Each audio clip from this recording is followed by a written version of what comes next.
Hi, I'm Tony Russo, and this is Funeral Service Insider from Kates-Boylston. Each episode features conversations about emerging trends and news that affect the death care industry. We talk to people who understand the delicate balance of change in a profession and vocation steeped in tradition. This week, I'm speaking with Bob Heidlage. He's the president and managing partner at Global Recruiters of Batesville. He's a funeral recruiter. He puts people all over the country in jobs that he hopes they love. This is the second in, it's not really a series, but a second of two shows in a row kind of about the same topic, which is the Kates-Boylston Compensation Report. In the report, which we put out over the course of about 8 weeks in Funeral Service Insider, so if you're a subscriber, you can go back and read it. If not, the report should be out soon. We compiled 10 years of compensation data that we've been collecting, and we also used AI to chop it up in some really interesting ways to at least give us a feel for what the trends have been in the last decade and maybe give us a peek into how we can tweak the way we operate to make things easier on everybody. If you're interested in getting that report and you're not a subscriber to Funeral Service Insider, the newsletter, you can go to the link in the show notes and then subscribe to Funeral Service Extra, which we call FSX. And when the report's out, we will notify you there. Plus, in the meantime, you'll get cool weekly information about funeral service news and upcoming webinars and stuff like that. Speaking of webinars, we've got a couple of really cool ones coming up that I will talk about a little bit later. But for right now, let's get to the conversation with Bob. This guy really was very open and shared so much knowledge about how the funeral industry is changing for recruiting and retention, and some of the things that he's seen work, some of the things that he's seen hasn't worked, and some of the ways that the numbers from this compensation report kind of can underpin a good plan for the future. As always, make sure you stay after for the postmortem, because this week I want to talk about procedures. All right, and now here is Bob Heidlage. So one of the reasons I reached out to you when we were doing this compensation report was because of your expertise in recruiting and retention. And I sent you all the data, and I was pleasantly surprised. Everybody was really, really good with their time and their expertise, and you were among them with how much you had gotten from it. And what jumped out at you at first about what data in this report people could use to recruit, retain? Well, I think the biggest thing was it was good to see both owners and employees have a reasonable expectation on whatever the position is, whether it's an apprentice, a funeral director, a location manager, what seems reasonable to them from a compensation standpoint. There were a few outliers on either side of that, and that's to be expected in any large format like you're doing. But for any kind of a compensation report like this or a survey of expectations, it's good to see that most people are really thinking deeply about what is a fair compensation for an employee if I hire them, and for the employee to think, what's fair for me to ask for if I'm going to work for a new firm, and especially if it's in a new market where maybe the cost of living is significantly different than where they are today. Well, and that was the interesting thing. We were able to break out some of the different costs of living, and it makes sense. I mean, on the face of it, it makes sense. When we first got the data back, it looked odd because there were some wild swings between what people made for what appeared to be the same job. But working in New York City is more expensive than working in a smaller, let's say middle Pennsylvania town. Mm-hmm. And that was something that you pointed out to me, that it was once we broke it out by region and then by city versus suburbs, it became a little clearer that people should move. If people decided to move, it's with that expectation. I think that you made the analogy of insurance costs and other costs of living that change when you move from city to city or town to town. Yeah, and depending on the benefit package offered by the funeral home, it could involve what portion of my health insurance am I paying? It's a lot more in some markets than in others. What about, as you said, the insurance, whether it's car insurance or other kinds of insurance, homeowners insurance, that kind of thing, where the homeowners insurance, the value of the housing is probably going to be a lot higher in, as you mentioned, New York, New Jersey, New England states, for instance, versus the Midwest, most of the places in the Midwest. Certainly in suburbs or rural area, those things would tend to be lower. And again, if you're a funeral director who's looking to move to a more suburban or more rural area, you would expect those costs to be lower. And you can also expect the salary and perhaps some of the benefits might be a little less as well. Now, you place people nationally. Is that something that you I mean, clearly it's something that you have in mind, but Sure. can you tell me, like, is that what you talk to people about? Like, if you want to make more, you can move, but these are the ups and downs of moving, or do people usually have an idea about that before they speak with you? Yeah, that's a great question. We try to match whatever the individual is looking for, the job seeker is looking for. So, if they tell us they want to move to Kansas City, well, we're not helping them get to Florida, right? Right. So we try to follow their guidance. In some cases, though, we'll have a candidate who will say, I want to be in the Midwest, or I'd like to move back to the East Coast. And they're really okay with any place along the East Coast, depending on, family situation and really if they want the mountains or the beach, those are maybe two different places. Right. And those are the kinds of things that oftentimes an individual will come to us with. Three things I would say that most candidates are talking to us about today, and I would say it's a little different than it was before COVID and before some of the economic changes in housing and interest rates and all those kinds of things that we all hear about in the mainstream press. Certainly, salary is an important part. We've all got to pay our bills, and people want to make. Well, I think all of us would like to make more money, no matter what the job is that we have, right? Right.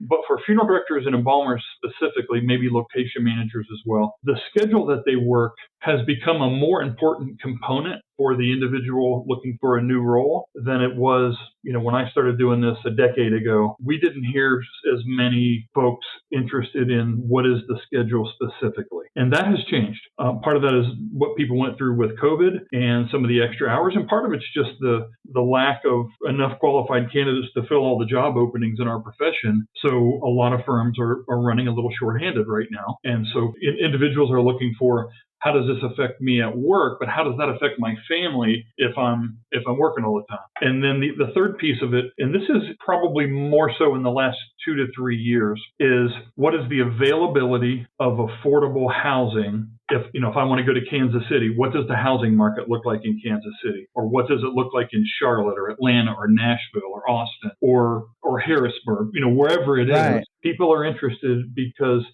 the cost of housing has gone up in the last few years, and the affordability of the housing, and that's a combination of maybe what I've got to pay for housing, whether it's a home to buy or it's an apartment or a condo or a townhouse, whatever it is, a home to rent perhaps. But also the interest rates have gone up. So the value of the home may be more, the interest rates are more. That's kind of a double whammy if you're a job searcher looking to relocate to a new area. That can work in reverse also, right, Tony? Yeah. If you're moving from a high cost of living area to a lower cost of living area, and I happen to live, in Batesville, Indiana, it's a much lower cost of living than it would be where you're at, right? So the reverse is also true. Sometimes folks are looking to relocate to lower their cost of living, and they choose to move to a place where the overall cost is going to be less, and housing's a big component of that. And I think that's one of the interesting things. I don't mean to correct you. I happen to work remotely, so I live in actually a very rural area.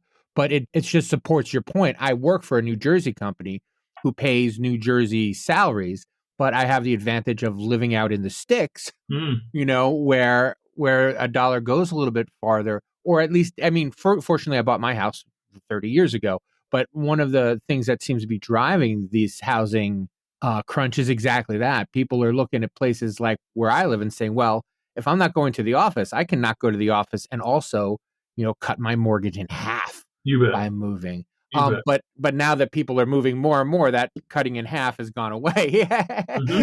And the housing in the sticks now is almost expensive as it is in the city some places. And that's tough for people who have to literally, like funeral directors, literally have to go to their job. They don't have to be there maybe with the same regularity as they did a decade ago, but they still have to be, within driving distance of the place they work. Right, and we certainly get the question from folks, and I would say usually it's folks that are coming into our profession from maybe an initial career somewhere else, where they were a teacher or a social worker or whatever it is, and they've decided to make funeral service a second career, and they say, "Boy, it'd be nice to work remotely." And there certainly are some jobs in our profession, accountant, bookkeeper, someone doing graphic design. You can write an obituary from anywhere.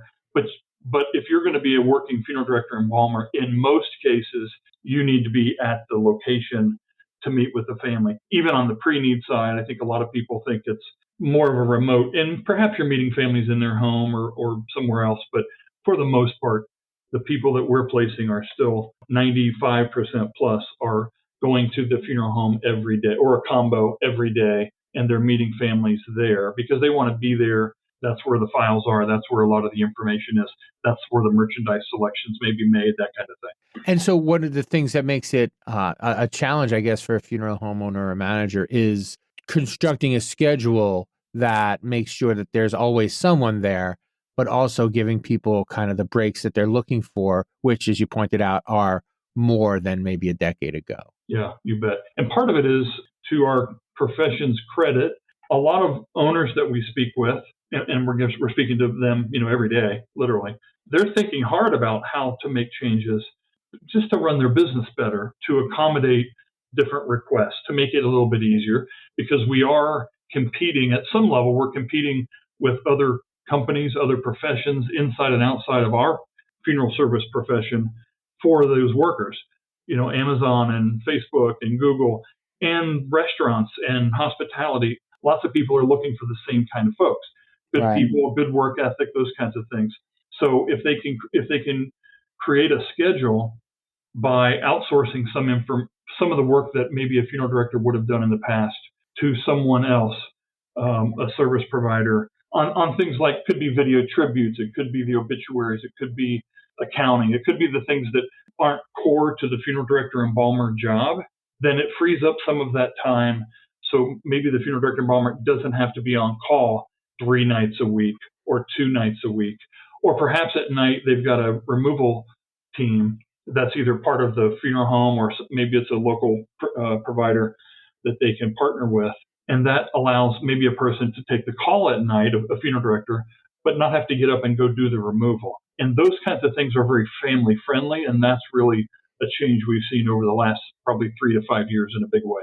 And I've done a couple stories actually on the transportation, because increasingly states that used to make it illegal for a non-funeral director to do a removal are kind of softening on that position.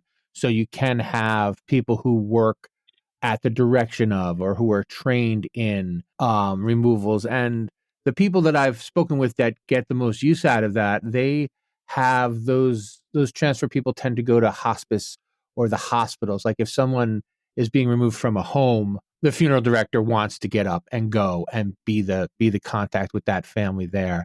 But in the hospice or in the hospital, a lot of times it's less critical for the family even to have the funeral director have that first contact there and let them be fresh the next morning when everybody can kind of sit down and have a conversation away from hospice or hospital. That's it, exactly. And part of the challenge is, if you are a funeral home in a rural area, there may be housing, but you may hear many people when they go to the hospital. It might be Cincinnati or Indianapolis for folks that live here, because that's where the big hospitals are.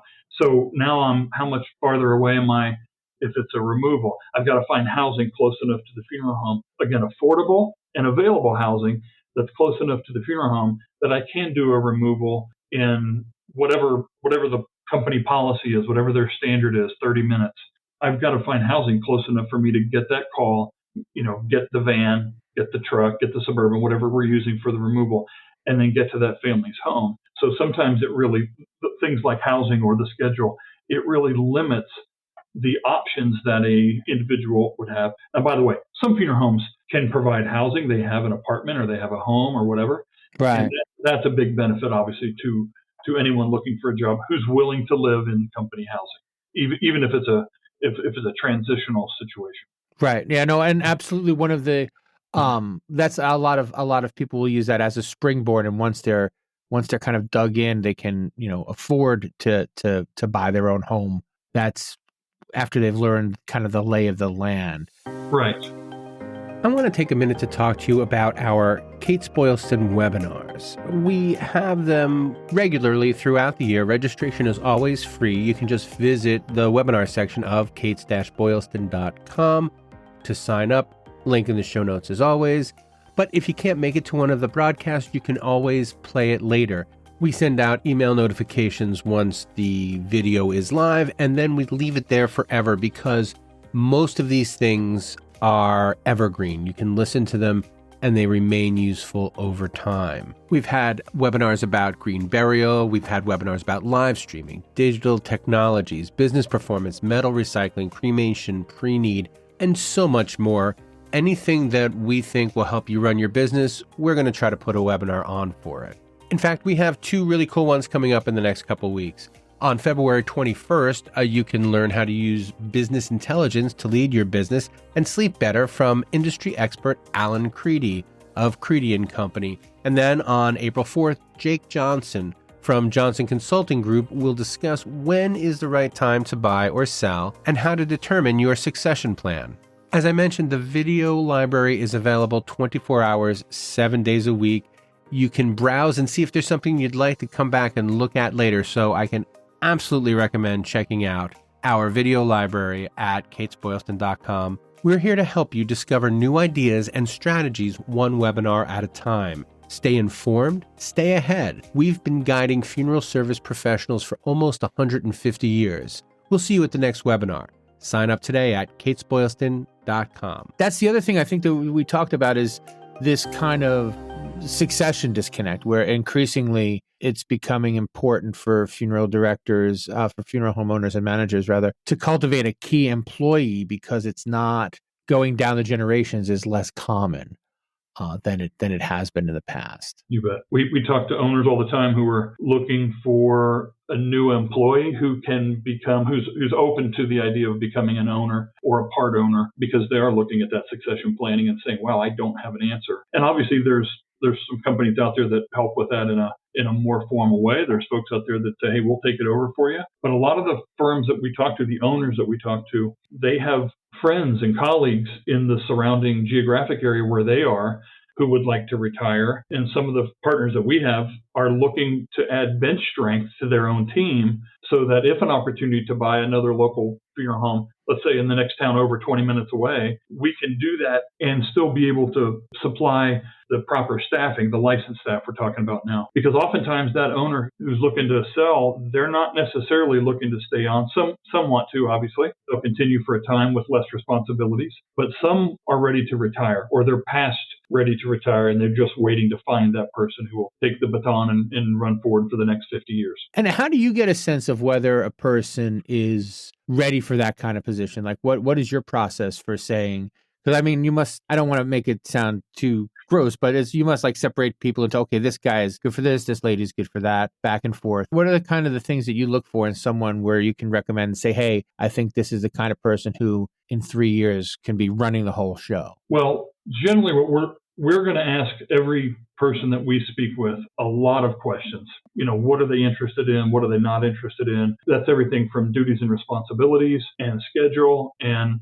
what kind of salary would they expect in their next role? What do you think that next role is for you? Because sometimes they're looking for a lateral move in a different location. Sometimes they're looking for a step ahead. They want to become a location manager, let's say, and they think they've got what it takes to take that next step, whether that's in a new area or not. So we're asking them a lot of questions. I'll be kind to our own process. It's a lot of questions up front about what they're looking for. And then we'll always ask them things like, are you open to ownership at some point? Is that a goal of yours? we ask them if they'd like to be a part of the management or not. And if they say, no, I'm really not looking to move up into management. I enjoy meeting families. I enjoy what I do on a day-to-day basis. I'm just ready to move from Indiana to Tennessee. Okay. Again, we follow their guidance on that. One of the things that's an interesting, I recall talking about it during the first interview, so sorry to ask you the same question again, but there is that kind of disconnect between when someone moves from a place, that creates a hole, and you have two situations. Situation number one, where people are no longer, there's no more up for them. They have to move if they want to go up, and Right. they have to move to a place where there's not anyone. When you're losing people because there's no more up, what are some of the things that you can do to kind of increase your retention, I guess is the way I'd put it? Yeah, if you're an owner who's looking to retain talent, and sometimes it's just tough. If you're a family-owned firm, for instance, and you've got 5 or 6 family members, and the non-family member employee who came maybe as an apprentice and stayed as a funeral director and has 3 years, 5 years of experience. At some point, you got to assume that person's probably going to get a little bit restless. If you've got an employee who wants to do more, and you own a firm and your family members are the ones that are the location managers, the general managers, et cetera, then you've got a potential situation you might want to look at and say, what can I do to help keep Jim or to keep Susie here without kicking my family members out? Right. So in some cases, it's just tough, and there's nothing you can do. I can tell you a lot of the calls we get from people, they're wanting to move because they are kind of too far down the depth chart, if you will. Yeah. I'm a big baseball fan, Tony, and sometimes you don't get an opportunity with one team, so a baseball player will sign with another team because they get to move up to a place where there's not so many people ahead of them. It's just a reality of the situation. But oftentimes we hear, I came here 5 years ago as an apprentice, and they're still treating me like an apprentice, and I don't get to do anything really beyond what I was doing 4 years ago. I don't feel that any sense of personal growth or development. Maybe that's true. Maybe it's just a perception, but it is the way they're feeling. Right. When they reach out to call us. So in those cases, I would say, certainly from a retention standpoint, if you're the owner, keep throwing those extra responsibilities, those opportunities for growth and advancement, to go to the National Cemetery, to provide service to a family, maybe with a different customer tradition than they're used to. In our hometown here, one of the funeral homes does most of the Catholic work. The other firm does most of the Protestant work. And so if you're a funeral director at funeral home that's doing mostly Catholic work, when you get a call that is something different, well, that's really going to pull somebody out of the day-to-day routine, Right. give them an opportunity to learn more and to provide service in a different way. And that's the kind of stuff that is very fulfilling to folks who are coming into the profession. And there's also kind of continuing education opportunities. I was speaking with someone else about, kind of retention, and there was a story about a guy who eventually stayed on and bought the funeral home, but like he was there for 3 years or 5 years. He hadn't been there long, but he had been working very well. And this funeral director sent him to the NFDA to buy a new car. And that kind of like made him feel like he had real skin in the game where the company was concerned, like to get that level of trust and that investment of sending someone to conferences or to conventions. You bet. Yeah, it gives them a boost.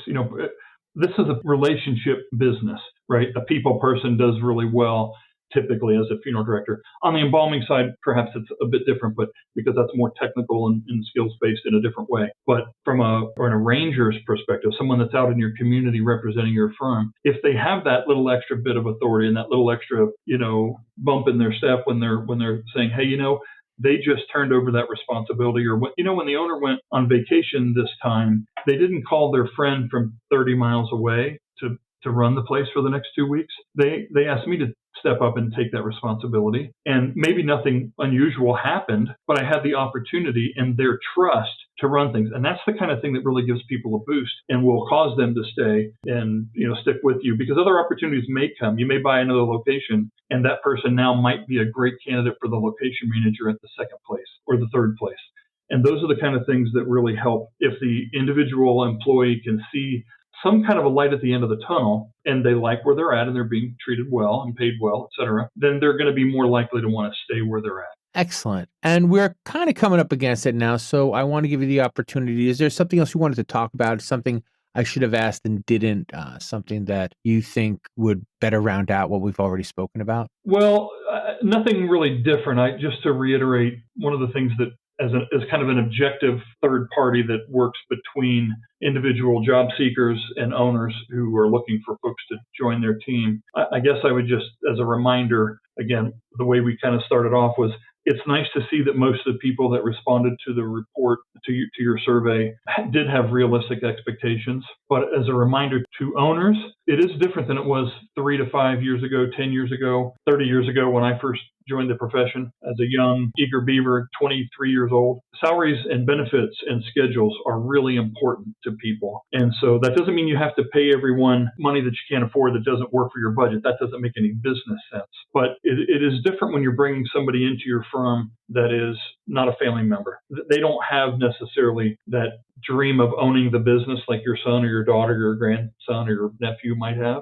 So salary, benefits, health insurance, the schedule, all those kinds of things together. And as we talked about most recently, just giving that person some responsibility to feel like they're a part of the team and they're a valued member of the team. Those really are the things that most of the individuals we talk about are looking for. They want to be respected. They want to feel good about what they do, and they want to provide high level of service to families. Yeah, and that's actually something that I heard a couple of times when we were doing the interviews for this. Is people were saying, funeral directors say, "Well, that's the way my father did it," but you can't treat employees now the way that your great grandfather did. Your great grandfather's relationship with his employees was radically different from the way an employee just expects to be treated now. Is radically different. Especially those employees that are not part of your family, so they don't have an expectation that they're going to own your firm someday. If they're if on your staff page on your funeral home website they're the sixth person, that's probably not somebody who's expecting to own the business someday. They want to come and be trained and learn the business from the ground up, and they certainly have an expectation they're going to be working nights and weekends and holidays. And sometimes we get owners that say, this generation, and I'm like, hey, I've got 4 kids, 21 to 29 years old. They're not those extreme examples of what bad expectations are. My kids have gotten realistic expectations. My youngest daughter is wanting to become a funeral director. Her plan is to go into mortuary school after she graduates with her undergrad degree. And I can assure you, she has very realistic expectations about the kind of work that will be asked of her, the kind of commitment, et cetera. So there are a lot of great folks at every age level, at every experience level, because again, some of these people are very new to funeral service, but they've got a great career, 3 to 5 to 10 to 20 years somewhere else. And they decided they wanted to come and do this. And we need to welcome them with open arms, because we don't have enough people to fill all the job openings today. And with so many folks wanting to retire in the next 5 years, we need to embrace the folks that I'm talking about, good quality people with good quality skills and the right work ethic. We need to embrace those folks who want to come to our profession and help them get a firm foundation on which to build the future of funeral service. Fantastic. Well, thank you so much for your time and for your interest. I appreciate it. Yeah, thank you, Tony. I appreciate being a part of it. Funeral Service Insider, the podcast, is a Kates-Boylston production. It was written and edited by me, Tony Russo. I've already said it, but I'll say it again. Make sure you check the show notes, because that's where you will find how to get in touch with us. You can leave us feedback. You can find all of the links to things mentioned in the show, including where to find the webinars and, of course, where to get notified when the Kates-Boylston compensation report comes out. We're available on Spotify. We're available on Apple. We're available on Amazon. Pretty much any place you get podcasts. No, actually, every place you get podcasts is where you can get us. You can follow us on them, and that way you won't have to go to our website, although I can encourage you to go to the website for all the other cool things that are there, which includes articles from American Funeral Director and American Cemetery and Cremation, and of course, Funeral Service Insider, the newsletter. And now for the postmortem. This week, I want to talk about procedures. There are 2 stories in this week's FSI, but I'm sure you've seen them elsewhere, that have to do with questions and lawsuits arising from whether and how a signature was obtained. The first one is in Florida, where they're considering legislation that would penalize funeral homes that failed to get permission to collect thumbprints. It's a little convoluted. It's easier to read the story. The shortest version I can give you is a gentleman says that the first time he heard about the thumbprints was when one of the keepsake companies contacted him about buying keepsake jewelry. The difficulty is he feels like he was taken advantage of, and he feels like he wasn't notified. And the point of, I think, the story is, while the keepsake companies, and I spoke with them both for the story, strongly recommend that you get a signature so people know that you have the thumbprints and that someone may offer them or that they can get them made into jewelry. It's more than a strong suggestion. It's something that it just doesn't make sense to not do. If you don't do it every time, then you can leave yourself open to these kinds of criticisms, which is just unfortunate for everyone involved. And the other story is about a New Jersey man whose wife was buried in the wrong cemetery, in the wrong dress, on the wrong day, and he didn't find out about it until his own wife's video funeral, when the woman on the screen wasn't his wife but was wearing his wife's clothes. This is at the height of COVID, and the funeral home obviously didn't charge him for the funeral. When they presented, when they said they wouldn't charge him for the funeral, they asked him also to sign an agreement that this would go to arbitration. And what the gentleman is arguing in court now, or what the gentleman intends to argue in court, and it's been bounced back and forth between multiple courts about whether or not to hear this case, is he was under the impression that the deal was they wouldn't charge him if he agreed to arbitration.